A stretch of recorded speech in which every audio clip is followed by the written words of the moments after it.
Au nom du Père et du Fils et du Saint-Esprit, ainsi soit-il.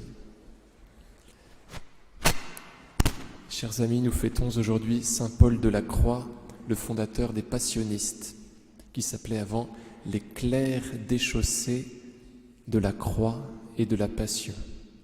C'est un Italien qui a vécu au siècle des Lumières.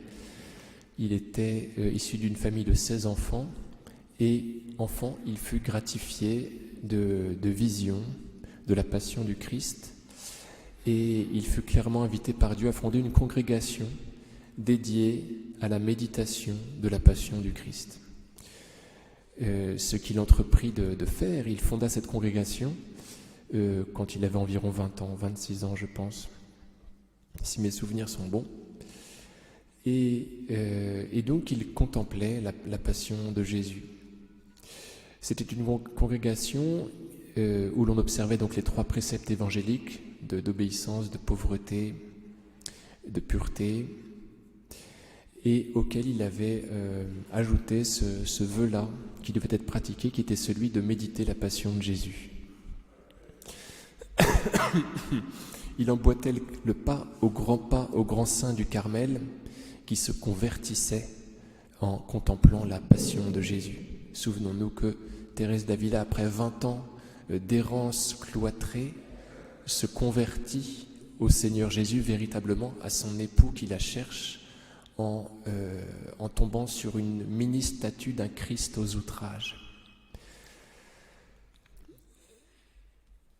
Quand nous contemplons la Passion du Christ, nous contemplons l'amour de Jésus et nous avons envie de lui rendre amour pour amour. On ne contemple pas la Passion du Christ dans le but de culpabiliser et de réparer ce qu'on a pu infliger au Christ, encore que cela serait certainement très bon. Mais pour que notre dévotion dure, il faut percevoir dans la Passion du Christ l'amour de Jésus pour chacun d'entre nous et être enclin du coup à lui rendre amour pour cet amour qu'on vient de contempler. Et c'est comme ça qu'on devient véritablement saint. C'est en regardant jusqu'où le Christ est allé pour chacun d'entre nous. Le Christ nous demande de contempler sa passion, non pas pour que nous culpabilisions, mais pour que nous voyions son amour et que nous voulions lui rendre son amour.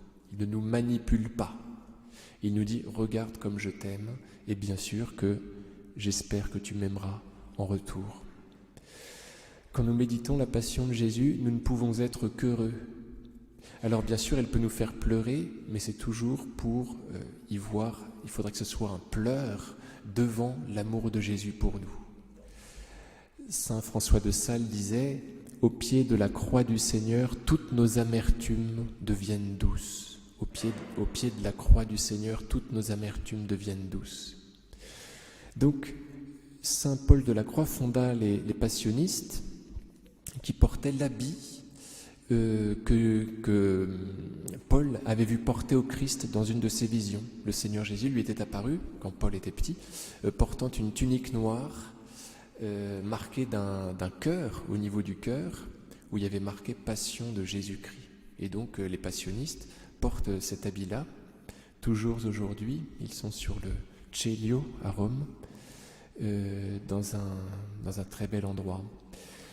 Et il y a beaucoup de saints issus de cette congrégation, dont un fort connu, en tout cas par les Italiens. Son sanctuaire brasse chaque année 2 millions de visiteurs, qui est Gabriel de la Dolorata. Saint Gabriel de la Dolorata, qui pourrait se traduire comme ça, Saint Gabriel de Notre-Dame des Douleurs, la Dolorata. Vous voyez, c'est comme ça que les Italiens appellent Notre-Dame des Douleurs. Et ce garçon contemplait la Passion du Christ. Il est mort avant d'avoir pu être prêtre. Et on peut dire qu'il est un peu mort de ses pénitences. Alors non, c'est tuberculose, c'est la tuberculose donc il a emporté, mais on peut dire qu'il l'a contracté parce qu'il voulait rendre amour pour amour, et donc les pénitences qu'il s'infligeait atténuaient sa santé. Et puis voilà. Mais il est vraiment mort par amour. Et il brasse des foules assez considérables. Et donc on peut examiner un petit peu ce saint-là si vous voulez. N'hésitez pas à faire connaissance avec lui, Gabriel de la Dolorata. Au nom du Père et du Fils et du Saint-Esprit, ainsi soit-il.